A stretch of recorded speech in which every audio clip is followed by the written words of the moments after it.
नमस्कार. हवामान व सागरशास्त्रामधला पावसाच्या ज्या प्रकाराचं म्हणजे पर्जन्य प्रकारातील हा एक प्रकार आहे आवर्त पर्जन्य. आवर्त पर्जन्य तर आवर्त पर्जन्य हे भूपृष्ठ आहे.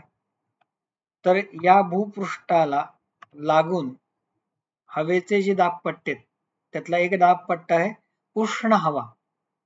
म्हणजे उष्ण हवा या ठिकाणी येत आहे. तर समोरून समजा थंड हवा आली तर अ आणि ब या ठिकाणी हवेची सीमा तयार होते. अ आणि ब या हवेच्या सीमेच्या एका बाजूला उष्ण हवा, एका बाजूला थंड हवा. दोन्ही हवा एकत्र आल्या तर उष्ण हवा जी आहे वजनाने हलकी आहे, त्याच्यात बाष्प आहे. थंड हवा वजनाने जड आहे, तिच्यात बाष्प नाहीये. पण थंड हवेच्या संपर्कामुळे उष्ण हवेतील जे बाष्प आहे तिथं सापेक्ष आर्द्रता 100% होणार, सांद्रीभवनाची क्रिया होणार, ढगांची निर्मिती होणार आणि जो पाऊस पडतो अशा पावसाला आवर्त पर्जन्य असे म्हणतात.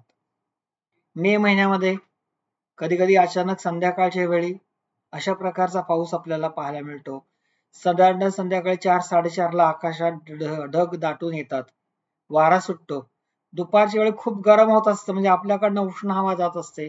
थोड्या वेळात थंड हवेचा शिडकाव आपल्यावरती येतो आणि असा जो पाऊस पडतो त्या पावसाला आवर्त पर्जन्य असे म्हणतात.